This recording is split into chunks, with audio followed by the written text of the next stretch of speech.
The New York Knicks are on the brink as they gear up for Game 4 of their first-round playoff series against the Atlanta Hawks. With the series hanging in the balance at 1-2, every moment counts. Where are you watching from tonight, Knicks fans? Share your thoughts in the comments below. After a disappointing loss in Game 3, where the Knicks fell short on the road, they find themselves in a must-win situation in Atlanta. OG Anunoby was the standout performer for New York in that game, pouring in 29 points and grabbing 9 rebounds, while Jalen Brunson contributed a solid 26 points along with 3 rebounds and 4 assists. Despite their efforts, the team couldn't secure the victory, and now the pressure mounts as they aim to even the series at 2-2. The Hawks, on the other hand, are riding high after their Game 3 win, with Jalen Johnson leading the charge for Atlanta with an impressive 24 points, 10 rebounds, and 8 assists. CJ McCollum also played a pivotal role, adding 23 points and 5 rebounds to help solidify their lead in the series. The momentum is clearly on the side of Atlanta, but the Knicks have the talent and determination to turn the tide.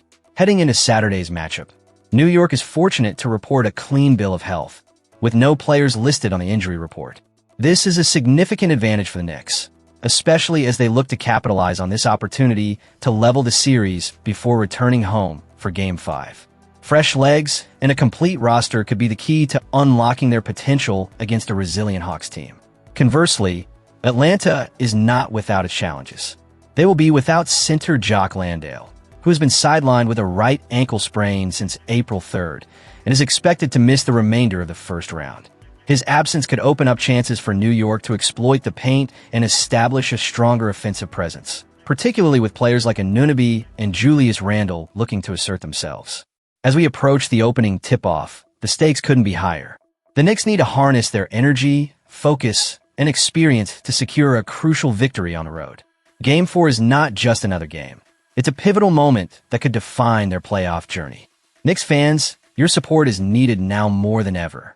As we turn our attention to the next segments, let's delve deeper into the strategies both teams might employ and the adjustments that could turn this series around for New York. Stay tuned, because there's plenty more to discuss as we break down what's at stake in this electrifying playoff matchup. The New York Knicks find themselves at a critical juncture in the 2025-26 season, trailing the Atlanta Hawks 2-1 after a heartbreaking 1-point loss in Game 3. As fans, we need to dissect the implications of this series, not just for the immediate future, but for the long-term trajectory of the franchise. The spotlight is glaring on head coach Mike Brown, whose rotation decisions have raised eyebrows and questions alike. But perhaps the most pressing issue at hand is the ongoing mismanagement of Mitchell Robinson. This isn't merely a case of a player not getting enough minutes. It's a potential fracture in the foundation of the team. Robinson has expressed his discontent with his reduced role, and this could have significant ramifications not just for this series, but for the Knicks' offseason plans as well. Robinson's fight for minutes has been a talking point throughout the season, and it has now come to a head during the playoffs. His cryptic social media posts, particularly a farewell message from January and his agreement with fans criticizing the team's performance after a loss to the Hornets, illustrate a growing rift. It's not just about the minutes. It's about respect and recognition for a player who has been an essential part of the Knicks' defense. This season has seen Robinson playing the second fewest minutes per game of his career. Last season's low was understandable, given his return from ankle surgery. But this year, it's perplexing, particularly when you consider that he's a 7-foot defensive powerhouse. The decision to keep him on the bench during critical moments in Game 3 sparked outrage, not just from fans but from his trainer, Marcel Scott, who publicly criticized Brown for what he deemed a scared decision. In a tightly contested game, to not have Robinson on the floor is a baffling choice, especially when defensive stops were desperately needed. The ramifications of these decisions extend beyond the immediate series. Robinson is set to enter unrestricted free agency this offseason, and the Knicks are facing significant salary cap constraints. While the team can match any offer made to him, will they? With Robinson potentially commanding contracts over $18 million annually, the Knicks are walking a tightrope. Exceeding the dreaded second apron could jeopardize their financial flexibility, especially given the priorities set by team president Leon Rose. The reality is that the Knicks' postseason success will likely inform their decision on Robinson. If they're eliminated early, can the front office justify bringing back the same core while also committing more money? And is it fair to ask for even more investment in a group that may not have delivered in the playoffs?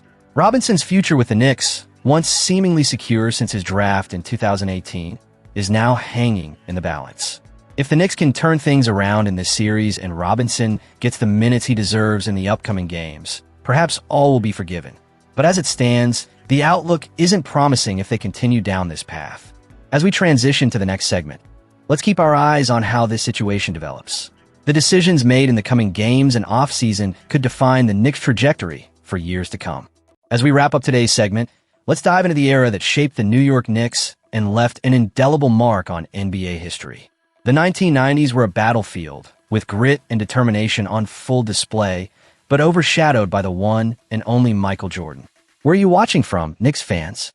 I want to hear your thoughts on this storied rivalry and how it has shaped our beloved franchise.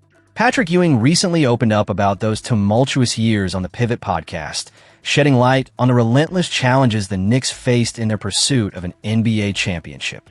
Ewing candidly acknowledged the monumental obstacle that was Michael Jordan and the Chicago Bulls, stating, "We weren't trying to be the Detroit, weren't trying to be the bad boys, but we had our own version of that."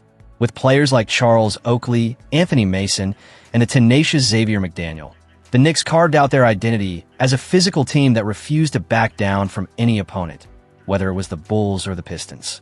Ewing's reflections resonate deeply, particularly when he noted, "Unfortunately, we played in an era where they had that guy 23, we had that guy 23. This encapsulates the frustration felt not just by Ewing, but an entire generation of Knicks players and fans who were constantly thwarted by Jordan's brilliance. The Knicks faced the Bulls in the playoffs 5 times, a staggering number of eliminations that left scars on the franchise's legacy. Each encounter was a chapter filled with promise, but ultimately dashed hopes. In 1992, the Knicks pushed the Bulls to a Game 7 in the Eastern Conference semifinals, a testament to their grit.